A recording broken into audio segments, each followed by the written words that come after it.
Paano kung yung failure mo ay malaki ang cost? When I think of that, when I'm presented with ganyan klaseng mga questions, I look at stories from those who have in yung similar situations.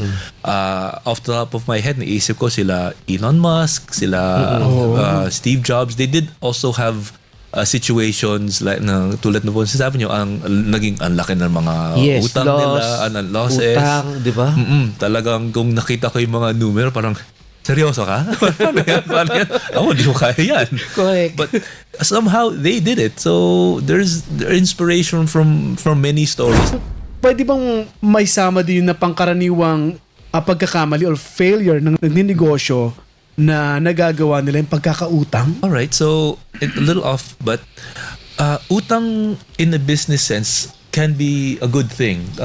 Yung mga tinuturo po din nila, there's good debt and bad debt. Parang walang masama mangutang. Okay. Number one, basta bayaran. Tama. And number Kayang two, bayaran. okay, and it's for income generating purposes. Para pagkita tayo. So, in short, parang hindi naman masama mangutang para sa negosyo. Medyo delikado kung mangutang para magbakasyon. Yan ang iwasan natin hanggat maaari. Business natin to.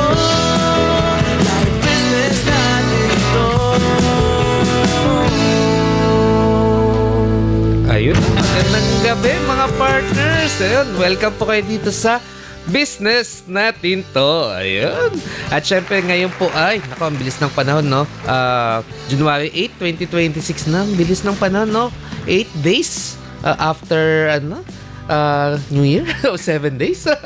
Anyway, magandang gabi po at gusto ko batiin lahat ng mga PCCI members at Taguig Chapter. Magandang gabi po sa inyong lahat. At syempre, kasama ko ngayong gabi. Naku, dalawa lang kami ngayong host ngayon. Si Partner Manuel. Magandang gabi po. Good evening, Kapartner Randy at minus Kapartner Cres muna tayo tonight dahil super busy po si dito pa ang camera ko, no? Yun, no?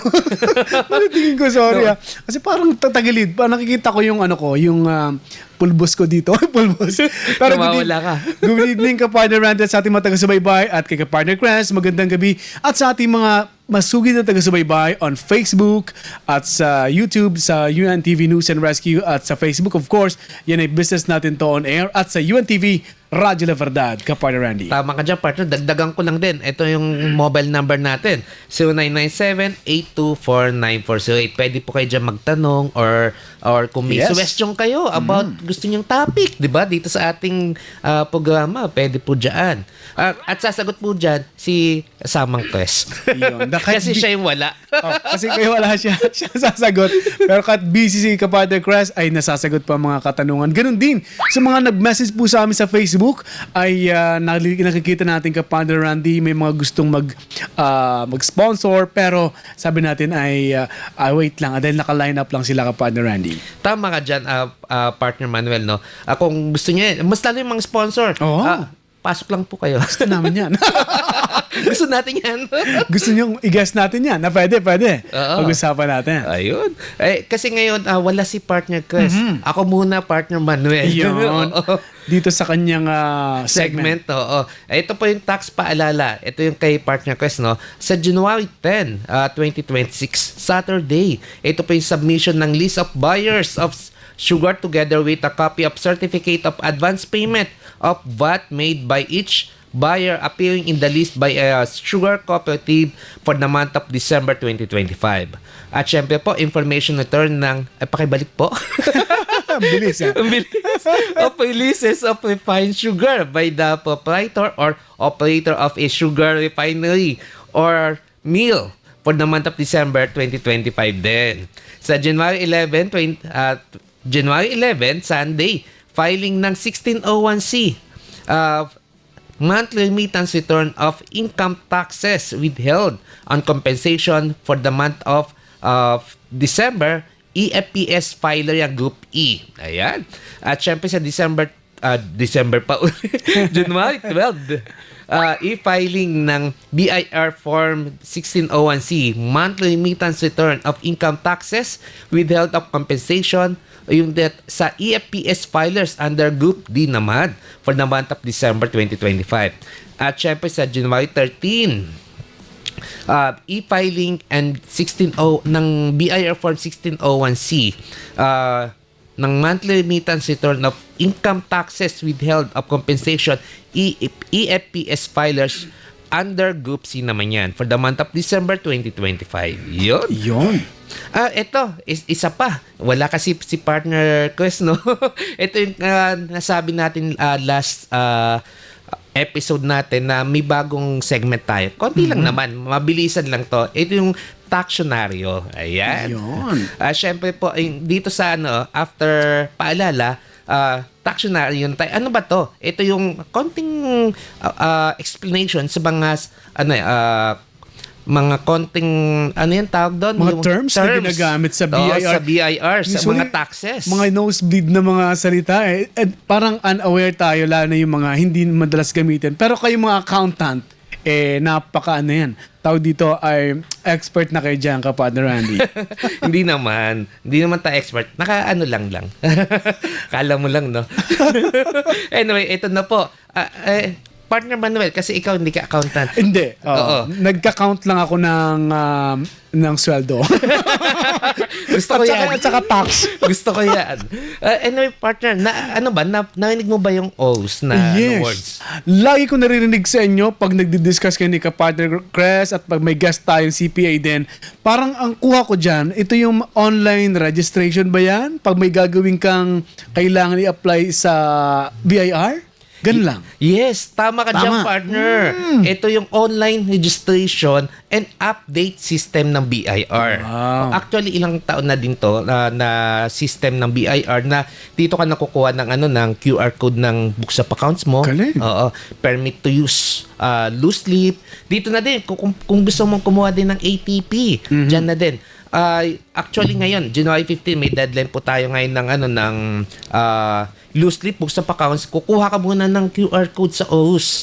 Okay. Yes. Tapos pwede din tayo kapag, for example, nasa kumpanya tayo, may kumpanya tayo, pwede din tayong kumuha ng TIN number ng ating mga employees. Wow. So, hindi ka na pupunta sa BIR. Iwas traffic na. Yes. Kasi online na lahat ng transaction Online, dito sa oo. Orus. Makukuha ka ng TIN number na ni accountant, ng HR, pwede na yan dyan.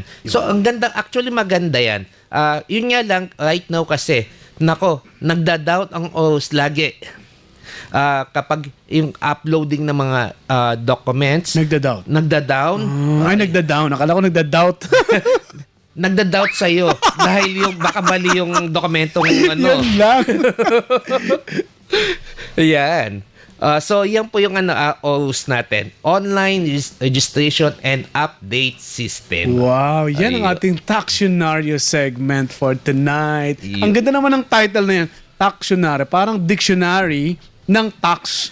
Correct. Yan ang segment na yan. Ano yan? Na live, di ba? Yeah. Kaya Tactionaryo. Magandang segment lalo sa mga estudyante na nakikinig at nanonood sa program. Yes, tama. So, sundan na natin, partner, ng second segment natin ngayong gabi. Yes. Ang Biz News. Biz News.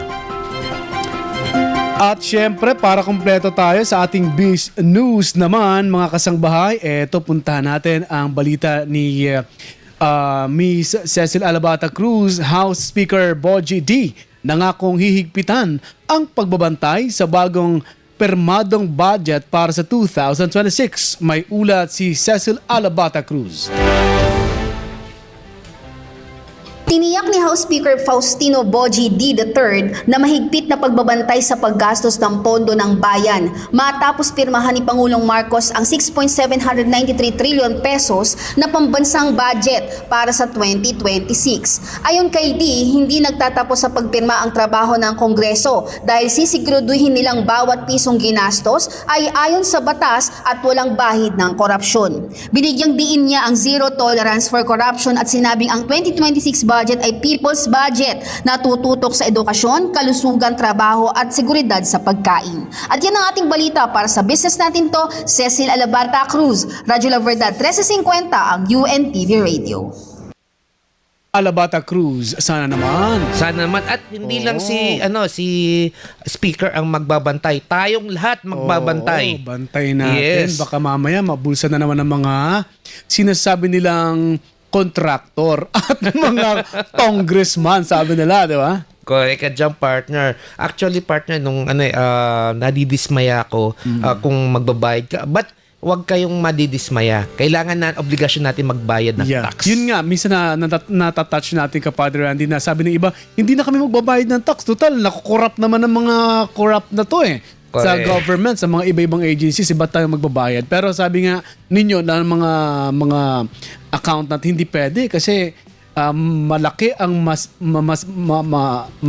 tawag dito, malaki ang pwedeng mangyaring masama sa ekonomiya. Mas lalo, partner, kung naramdaman mo sa iyong negosyo, kung nagfe-failure ka, so tapos parang nalulugi ka na, di ba? Yan nga. Oo. So, sa next nating, sa pagbabalik natin, partner, yan yung pag-uusapan natin. Yung, yung mga, ang tawag doon, yung Parang failure, failures. di ba? Yeah, Oo. Yan yung guest natin. Aba, Excited na ako, partner. Excited na ako dahil ito ay author at nakita ko ang libro niya, Epic Fails. Epic Fails. Ang title. Pero Oo. kaya pag-uusapan natin mamaya Yes, tungkol sa ito libro na, niya.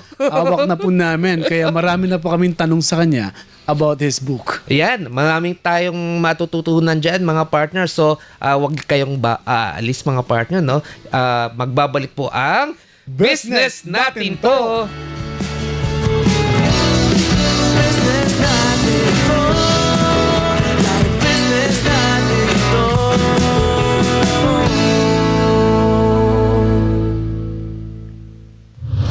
Radyo La Verdad 1350, ang UNTV Radio. Hindi matutumbasan na kagalakan. Naramdaman ng mga benepisyaryo ng programang MCGI Cares at Serbisyong Bayanihan dahil sa biyayang kanilang natanggap. Thank you for the organization, sa lahat ng mga production team, and sa lahat ng bumubuo nito dahil tunay na kayo yung mga ginamit ng Panginoon para pagpalain yung mga kababayan natin dito. Marami ang naitulong. Nagpapasalamat kami sa founder ng MCGI dahil umabot dito sa amin ang ganitong gawain. Kasi God is good talaga. Yung mga ganitong events, sobrang thankful ako sa Panginoon kasi may pagpapala pa, may gamot pa, may mga ano pa. Basta masayang masaya ako sa ganito. To God be the glory. Ha? Mabubuting gawa at pagtulong sa kapwa. Hatid ng UNTV Radyo La Verdad 1350. Huwag gumamit ng mga pantawag na hindi angkop sabihin sa loob ng kumpanya, katulad ng hoy o kaya uy at anumang pantawag na lumilibak sa katrabaho. Maging responsableng manggagawa. Magkaroon ng disiplina sa lahat ng pagkakataon. Ito ay paalala mula sa UNTV Radio, Radyo La Verdad 1350. Matalino ang handa sa sakuna. Halos araw-araw nararamdaman ang mga paglindol sa iba't ibang panig ng mundo. Ang lindol ay isa sa mga mapaminsala at nakamamatay na uri ng sakuna kapag hindi ito napaghandaan. Para maging handa, panatilihing kalmado ang sarili kapag nakaramdam ng pagyanig. I-apply ang Dock Cover and Hold para maiwasan ang iba pang disgrasya.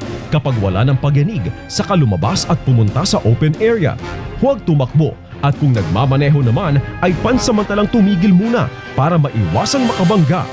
Matalino ang handa sa sakuna. Ang paalalang ito ay hatid sa inyo ng Radyo La Verdad 1350, ang UNTV Radio. Narito ang mahalagang paalala upang maiwasan ang cyberbullying at maging responsableng netizen.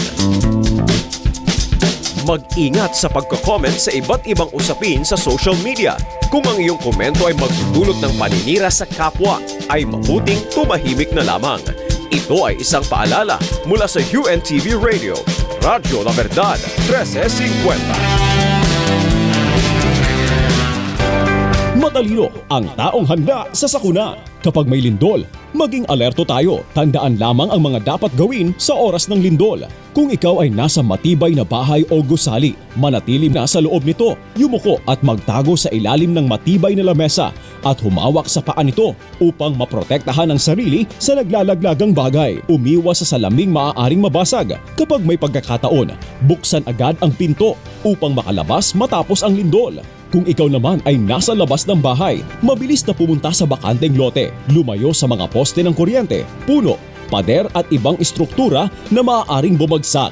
Matalino ang taong handa sa sakuna. Ito ay isang paalala mula sa Radyo La Verdad 1350. Radyo La Verdad 1350, ang UNTV Radio. Business natin to. Life business natin to. Ayun, nagbabalik po ang Business Natin To. Yun. At syempre mga partner, kung may katanungan po kayo tungkol sa ating topic ngayong gabi, pwede kayo tumawag sa or mag-text po sa 0997-824-9408. At pwede rin sila. Ay, sorry ka, partner Randy. Sinigit ko na tuloy. Sige po, go Sa ahead. ating Facebook page naman, yan ay Business Natin To on Air. At UNTV Radyo La Verdad, live po tayo dyan. At yun din sa ating YouTube channel sa UNTV News and Rescue. Live po tayo sa mga platforms po na yan. Ayun. So, simulan na natin mga partner, no? Ito ang segment na Business on Demand. Business on Demand. Ayun. Sa mundo ng negosyo, ang tagumpay ay hindi palaging nagsisimula sa panalo. Totoo yan. Kadalasan ito ay hinuhubog ng mga pagkakamali, pagkalugi ng bunga ng hindi tamang desisyon. Ngunit sa bawat kabiguan ay may aral na maaaring gawing inspirasyon para sa mas ikakaganda at paglago ng negosyo. Kaya naman partner Randy, ngayong gabi tatalakay natin ang kung paano magagamit ang mga maling desisyon upang mas mapalago ang negosyo. Upang bigyan tayo ng tips at advice tungkol dyan, makakasama natin live sa ating studio ang isang motivational speaker, business coach, and mentor at author din siya, kapartner Randy. Yun. Nabanggit na natin kanina yung book Yes. niya na Epic Fails. Gusto ko na nga basahin. Oo eh. nga. Kung talang tutok lang, mga isang gabi lang, pwede mo na matapos siya. Ay, sana nga. Oo. Pero, welcome natin sa show ang ating live guest tonight, Mr. Edison Ching. Good evening, Sir Edison. Good evening.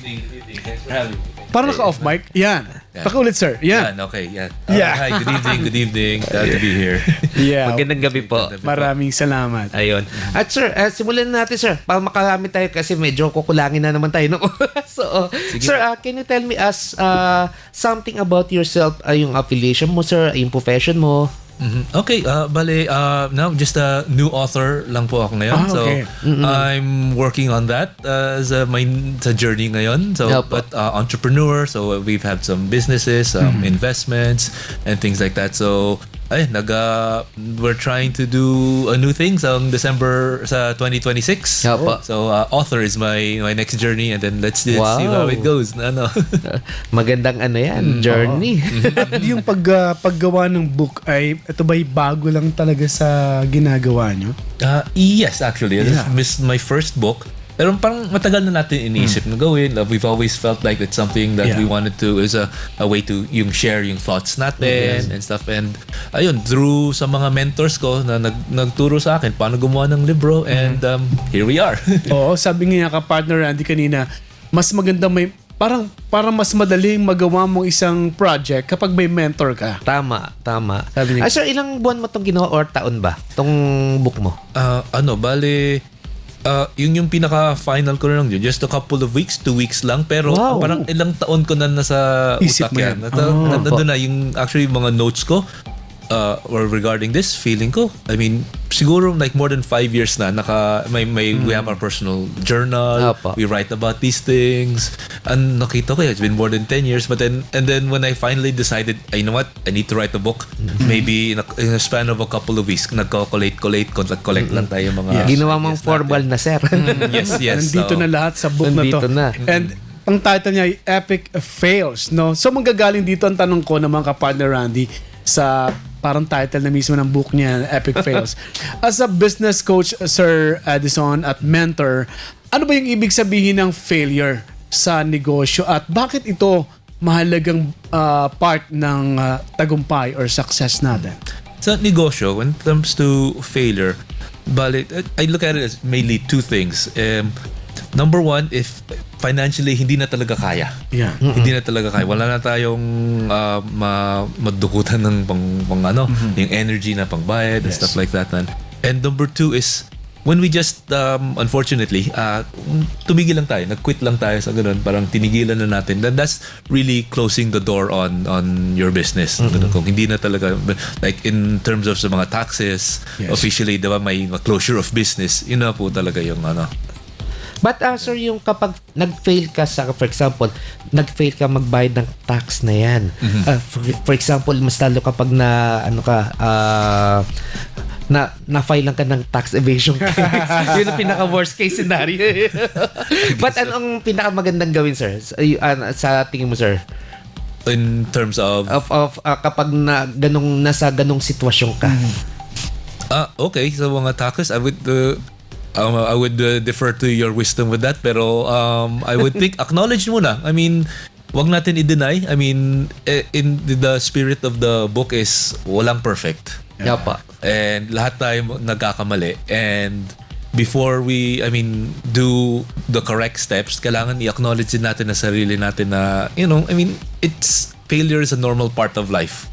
So, once that happens, and then gawin na yung mga technical na ano dapat gawin sa ano. But, so once matuto dun sa nangyaring failure sa iyong negosyo or kung ano man ginagawa mong field. And acknowledge na, okay, kamali tayo, and then what do we need to do? Yung tama po yung sinabi niyo. Right. But sir, ito, paano mo makukonsider yung business mo na isang fail yung business mo? Madami. The market will tell you yung sa business kung like pinaka-simple, the reason fundamentally bakit tayo nagne-negosyo is para kumita. So kung yung kinikita natin ay hindi below expectations or talagang hindi pumapasok, yun po talaga ang ano. At the end of the day, ano ba yung talagang purpose ng business natin? Para kumita. And at a certain timeline, dapat meron naman tayo ng proper na magsasabi na, of course, sa umpisa, meron tayo talagang kailangan na magtanim tayo. And kung parang sa mga mga plantito dyan, marami tayo tinatanim, hindi naman lahat bumubunga. So, yun ang ano natin, inspiration dyan. So dapat ba lagi kang ready na mag-fail talaga ang isang business na nag-fail? So kailangan ba may backup kang parang fallback or nandun ka pa rin, bubuhayin ko pa rin tong business na to kasi ito ang gusto kong business. Kasi nag-fail ka So baka mamaya ayoko na, iba na lang na negosyo ang gagawin ko. Parang ganun ba? It's in a way kumbaga sa sports, if natin put in the sports analogy, sa basketball tayo, we're all going to miss a few shots. It's normal part of the game. And kailangan maintindihan natin, as much as we want to do what we want to do na syempre yung natin gusto natin gawin, but we're gonna make a few mistakes here and there. And to your point na siguro yung pinakamasabi ko nun is kailangan matibay and malakas yung loob mo para that's the best way to really secure yung give you the best chance of success. But yung terms of no failure, yung backup, give it all you got, and then eventually, mas maganda naman talaga. There are different schools of thoughts. May iba nagsasabi, dapat may backup nga, as you said. Yes. May iba din naman yung para fallback mo yun. May iba akong pwedeng gawin kung hindi mag-succeed itong isang business. And then meron din isang mindset na dapat wala na yung the burning the boats para wala nang balikan. Laban na talaga na so nasa tao na yun. Again, it's nasa yung what works best for you, for your mindset of what puts you in the best position para mag-succeed kayo. Correct. Nice. At parang doon pa lang ay parang nagbabasa tayo ng libro niya. Oo nga, parang Epic fails. na napakagandang, parang introduction pa lang gusto mo nang tapusin. Parang dito tayo kumukuha ng question. May ibang dating. Kasi parang siya palang first author na naging guest natin kapag natin sa program. Yeah. Okay. Ikaw na ba kapag Ikaw na muna. Ako pala to. O, sa'yo pa yan. Ito. Pakisagot mo lang sa Sir Edison. Ano? Failure ba na mako-consider yung papalit-palit ka ng business? Yung parang kakadugtong ng sinasabi ko kanina, in the long run, hindi naman nag-grow yung mga business kasi papalit-palit ka. Pero man naririnig naman ako mga katulad yung mga motivational speaker na sabi nila, okay, gusto mong business, try mo lahat itong gusto mo. Kung alin dyan ang mag-succeed, yun ang gawin mo. Pero okay ba yun, mga ganong situation? Ang tawag dyan in our world, yung serial entrepreneur. Diba yung gawa lang ng gawa ng businesses. There is benefit of doing that. Nakakita ko rin naman. And then syempre, may pros and cons with in that playbook, so to speak. Yung gagawin dyan. Number one, my question there is, so ano natutunan nyo? I mean, okay, Correct. you have a few failures, pero yung gusto natin gawin, like every year we have some quiet time, me time to just reflect on what happened in the past and then what we want to do in the future. I mean, kailangan matuto tayo eh. I mean, yes, if failure is important, if failure is a tool, if you use it the right way. And kung puro ka nagbabago, pero kailangan, that's okay as long as you reflect and learn from your mistakes.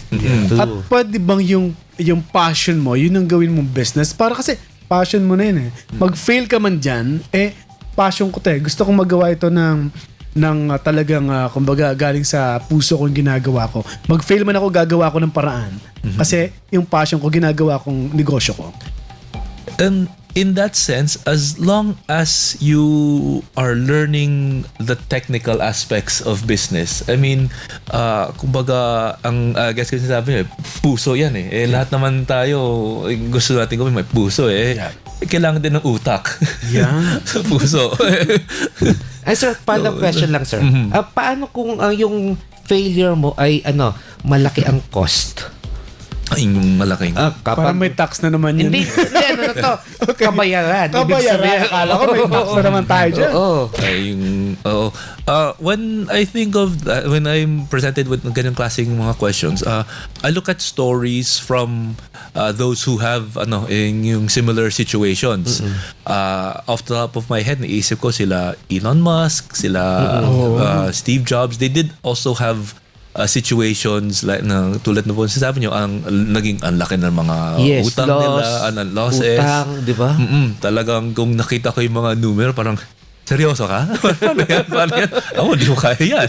Correct. But somehow, they did it. So, there's inspiration from many stories na talaga na meron din naman. I mean, iba dun, I think nag-file na for bankruptcy, for maybe, so there's avenues for that. Pero syempre, that's on the technical side. Pero yung talagang yung gigil, yung natin, meron naman stories dyan. We just have to learn, continue to read stories na sa mga ganyan na situation, and then hopefully be inspired by what they do. Actually, sir, bakit ko naitanong yun? Kasi nga, maraming mga traders, yung mga nagtitrade po, naglo-loss ng malaki. Tapos tuloy-tuloy pa din ang kanilang pagtitrade. Kaya pala sinabi niyo na malaking cost na nawawala. Yes, a matter of millions ang pinag-uusapan. Shucks, Trading as in sa mga parang forex trading, Yes, stock forex trading, mga ganun po eh. Okay. That for specifically that one kasi iba yung thinking ko, it's not really a business, it's more of investing and it's kind of closer to gambling than actual business. I've always yung pagturo sa amin, yung business is adding value to society, adding having selling products or services, but in terms of sabi niyo mga trading, mga ganun, like stocks and stuff, medyo that's iba naman kasi po yung for where I come from, medyo closer to sugal na po kasi yung ganyan. But I understand, yeah, may mga kilala po din ako, unfortunately, like you said, lumalaki yung mga ganyan-ganyan. Loss nila, no? Losses. Oo. Yeah. Nabanggit niya ka-partner Randy ni Sir Edison yung yung mga billionaires talaga ng mga American, si Elon Musk at iba pang mga billionaires dyan. Yung bang pagkakaroon ng utang, pwede bang failure yon sa isang negosyo o part talaga ang pagkakaroon ng utang ng isang nagsisimula ng business? At ano yung pwede bang may sama din na pangkaraniwang pagkakamali or failure ng nagninegosyo na nagagawa nila yung pagkakautang? Parang gano'n. Alright, so a little off, but utang in a business sense can be a good thing. Yung mga tinuturo po din nila, there's good debt and bad debt. Parang walang masama mangutang. Okay. Number one, basta bayaran. Tama. And number Kayang two, bayaran. okay, and it's for income generating purposes. Para pagkita tayo. So, in short, parang hindi naman masama mangutang para sa negosyo. Medyo delikado kung mangutang para magbakasyon. Yan ang iwasan natin hangga't maaari na pero so utang is okay na kasi lahat naman dyan na parang nangungutang din or naghihingi ng mga support. I remember stories like si Facebook, Mark Zuckerberg, ganun. Yes. Actually, hindi naman sa kanya na lahat yan Meron 10% na lang of all that is kasi he's already sold parts of his shares, ganyan. Yes, he's still majority controlling of yung sa business, but in terms of yung parang yung income, mga ganun, mas maliit na lang slice of the pie niya, mga 10% na lang din yun. So, in terms of yung leverage Pero niya parang siya parang face ng Facebook, ng Meta. Siya parang face. Yeah, yes, siya pa Parang din. branding nila. Man. Oo. Pero if you look deeper into the financials, yung mga sa tax, makita mo yung share, mas malaki na yung share ng ibang tao kaysa sa Baka kanya. ka-partner, Randy, nandun ka na, di mo sinasabi ha. Sana nga. Sana all. Pamonetize mo naman yung page ko. Eto sir, pumasok lang sa isip ko. Opo. Sir, kapag regarding sa naman po, yung tawag doon, nawala tuloy agad ako. Kapag yung failure, mas lalo kapag may tutulong ba ng community sa business mo or sa'yo yung kapag nag-failure ka? Yeah. Kapag nag-fail ka, tutulong sa inyo. Well, Oo. Community or groups nyo. Parang support, gano'n? Support, oo, family. usually ganyan. Number one, it's wonderful that na sakto kayo sa community. That's always one of the most important things na nakakalimutan din natin sabihin mga ganun, about the essential not only business but in life. In terms of that, it's usually mga tropa yan, kabarkada, yung inuman sessions natin, yung samaan ng lalabas ng samaan ng loob. Yun din Lalaki, naman, tayo ganun Oo. Natin yan It's fellow business people. Ganun din. Over the holiday season, ganun din po ako. Ang mga fellow entrepreneurs, ganyan. So, nagkukwentuhan kami about things na yung hindi maganda, but it's more of talagang mailabas lang. But in terms of yung tumutulong for that, friends, if we're connected with the right friends, makakatulong din naman ng konti. But in terms of, I think you're asking a formal group. Opo. So far wala pa, but why not? That sounds like an opportunity. But sir, 'di ba? Mas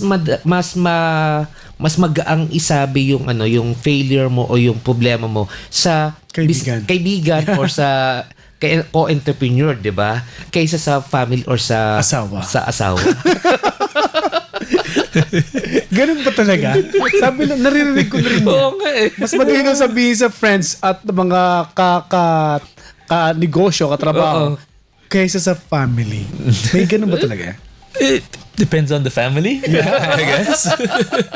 Pero it comes down to yung like-minded individuals, mga ganyan So tipong mga ayun, without divulging too much, yung kakwentuhan ko, we're talking about yung challenges namin sa mga employees na medyo may mga dole concerns Yeah. and let's face it, di natin makwento yan sa mga ibang kaibigan natin na walang negosyo, mga ganun. Nakakaintindi lang dyan is mga may nagne-negosyo. So ayun, that's one of the benefits of kung if you're spending time with mga like-minded people, na they know the journey that we're going through, mga ganun. As I have other friends of course, pero wala naman silang empleyado, wala silang idea sa mga dole and all their things like that. Correct. So paano ka matutulungan ng mga tao na tungkol sa problema mo kung hindi nila alam yung gusto mong or yung field mo kung nasaan ka. Yes. Like, Oo. katulad na lang ng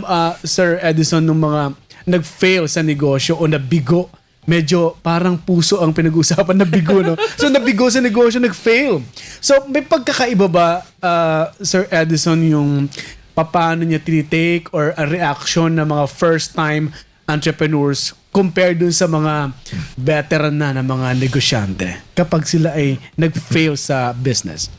yung interesting sinabi niyo about yung talaga parang sa puso natin yan. Yeah. In a way, it has maraming parallels sa ganyan kasi business yung relationship syempre yung puso talaga but in business talagang you have to separate your emotion from yung kailangan mas logical ka talaga kaysa more emotional in terms of yung tanong niyo about sa mga baguhan versus veterano. Generally speaking, it's yung mga baguhan, parang a lot of them, from my experience, talagang personal na, failed, mga ganun, ang sakit. Which is, I get it, nadaanan ko rin naman yan. Yeah. But as long as there's tuloy-tuloy lang na you realize na it's just normal part of business na okay lang. I mean, ganun talaga. Just pick yourself up. Pick yourself back up. Number one, okay lang umiyak, masaya na masakit talaga. I mean, there's no denying na kailangan din talaga i-acknowledge na masakit din sa ego natin, lalo na sa mga lalaki na nagkamali tayo ng ganyan. It's okay nang just acknowledge talagang mo na yun, give yourself time to really to heal and then laban lang ulit. I mean, ganun lang talagang buhay. Correct. Laban lang tayo ulit. And then lagi yung sasabi ka pa, Randy, yung parang may natutuhan ka ba sa failure mo sa business? Dapat isa yung isang pinakamagandang bagay na makuha mo. So natutuhan mo dun sa failure na nangyari sa'yo. Yes. Dun lang tayo the best na talagang matuto sa mga pagkamali. And ganun ang buhay. Ganun ang life. Sir, ito ba, may mga senyales o signals na para maging bigo ka at nagiging mahalagang aral ito sa halip na hadlang sa iyong negosyo o sa buhay mo? Yung signals parang signs, no? Signs na mabibigo ka, di ba? Nag-open ka ng isang coffee shop. Ay, parang walang tao pumupunta sa coffee shop ko. Or parang may sign na. Ano ba to? Wala pala akong alam sa pagiging ko hindi pala ako hindi ko alam kung paano patakbuhin pero nasinimulan niya. Oo. In the long run parang nakikita niya parang di ko kaya, parang ganoon. Mga ganun. It's in a way na parang number one in the market will tell you kung if your business will succeed or not. I mean, again, fundamentally, yun naman yung negosyo. We serve the market. Yung market na magsasabi kung wala talagang dumarating na mga tao and stuff like that, then that's time talagang kailangan i-reconsider na yung strategy. I mean, at that point, isipin mo, I mean, are we working as hard as we should be? Are we working as smart as we should be? Ganyan, depende. Yun na talaga, tama. I mean, and also, dapat may timeline ka din. You have to forgive yourself a little bit. No? Parang, at least alam mo, the first few days, and then there will be days na zero talaga. I mean, yun, nagbabantay din naman ako ng store before. There were days na parang walang katao-tao naman. Hindi laging Christmas. Yes. Oo. Hindi laging mga December, mga holiday season, nang lalakas ng mga ibang negosyo talaga. So, talagang parang kung kailangan mag-change ng strategy, mag-strategize, gagawin mo siya. At kailangan na ba doon ng mga mentors or baka kailangan na ng support ng ibang grupo. Ganun ba yung ibig sabihin nun, Sir Edison? In a way, pretty much yes. And that's one of them. The other ones is sometimes for more kung like let's say mga mas business-minded na tao, they have a general idea of what to do. But unfortunately, sometimes kailangan din na naman ng tulong. Wala naman masama humingi ng tulong sa mga mas magaling sa atin. I mean, ganun naman talaga buhay. Maraming mas magaling sa as much as we want to have pride in of all our work and what we do. Acknowledge natin marami diyan that have gone through the similar journey. So sila po yung mga mentors na we can lean on and depend on. Parang mga professor sa school, mga ganun. Sila magtuturo din naman sila yung para sa inyo ng gawin. Just choose them well, choose them correctly, and then pili na lang ano yung mga magandang binibigay nila ng advice, and then analyze kung tama po sa situation nyo, kasi syempre kahit anong turo po ng mga mentor, kung hindi nila alam talaga ano yung situation mo, I mean it's up to you pa rin naman to follow their instructions. Nasa sayo pa rin yung kung sinong pipiliin mo. Pero gusto ko isingit lang ka-partner Randy yung kanina. No? So sa mga nag-fail sa businesses na sinimula nila, ano magandang mindset na dapat meron sila para, kumbaga parang puhunan nila ulit yon para sa susunod nilang laban. So anong mindset ang pwede nilang tandaan or gawin? Yung mindset para it's best to put it simply is that yung growth mindset na this failure is just okay. It's sometimes sabi namin failure can be fuel.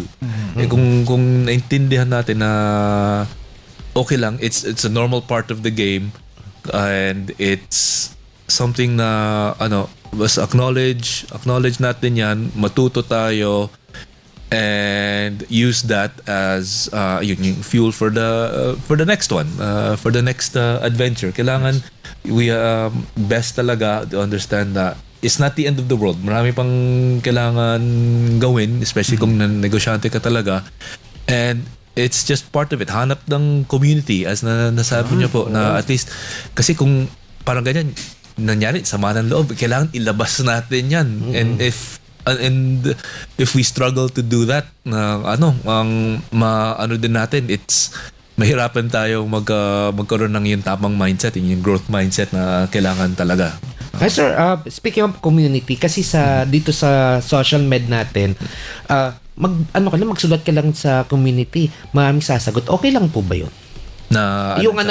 Ilabas mo yung problema mo regarding sa failure mo, tapos hayaan mong sumagot ang community. As of now, with ngayon, sure, as long as it's the right community. Online ngayon, kung anong sinusulat, baka magkaroon ka ng basher pagising mo. Dami nang galit sa'yo Pagtawanan ka rin o magalit sa'yo yung mga tao, di ba? So, I guess, yung term na ginagawa, a safe space na that people in yung grupo na private group na alam naman na kung let's say puro negosyo, ilagay mo lang dyan, and they'll understand if when yung masyadong public, ingat lang tayo. That's a social media thing naman ng kailangan pansinin. Kasi kung ilalabas mo na lahat ng problema mo, may utang ako, hindi, may LOA na ako sa BIR, hindi pwede. Kasi basher galore. Baka ma-bash ka lang lalo or pagtawanan kanila.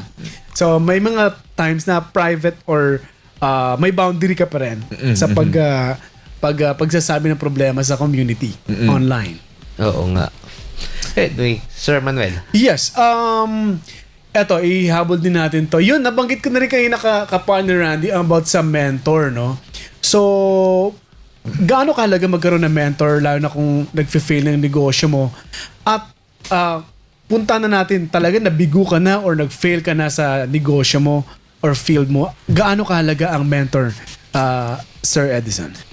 When yung iniisip ko yun sa mga mentors, I look at stories, and then yung iniisip ko talaga, and talagang coach siya. They're the ones that help you be the best version of you. Kumbaga si Michael Jordan, may Phil Jackson naman siya. Si Ano pangalan sa Karate Kid? Si Danny. May Mr. Miyagi din naman siya doon. And it's always a part of that. It's parang tour guide. Kung nagpapasyal tayo, maganda kung meron tayong kasama na tuturo. Okay, ito yung gagawin mo, ito yung iwasan mo, and things like that. So, kung sa mga mahilig mag-travel dyan na a little less adventurous na merong kilala na okay lang mag-adventure pero sa mga may edad gusto nila nagtuturo na sa atin, so ganun, like take the right mga bus papunta ganyan, but essentially tour guide, they mas kabisado po nila yung terrain, ano yung dapat gawin, yung puro naman ganyan, like sa mga taxes alam na nila kailangan ano yung kailangan mong bayaran, ganun. Kung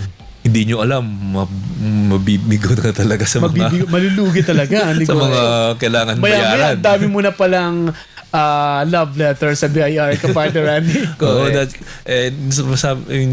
alam ko din, ignorance is not something of the law. Kung hindi ko alam eh. So, best partner with a mentor na alam naman niya. So at least hindi mo na masabi, hindi ko alam na ganyan. Oo, kailangan talaga ng guidance or mentor sa kaya nga. Eto sir, habol ko lang din. Ano ba yung mga karaniwang maling akala ng mga negosyante tungkol sa mga coaching? Ayun. Oo. Maling akala ng estudyante tungkol sa coaching. It's marami dyan, unfortunately, na alam ko na yan. Mga ganun. Here in the Philippines, it's a lot like that.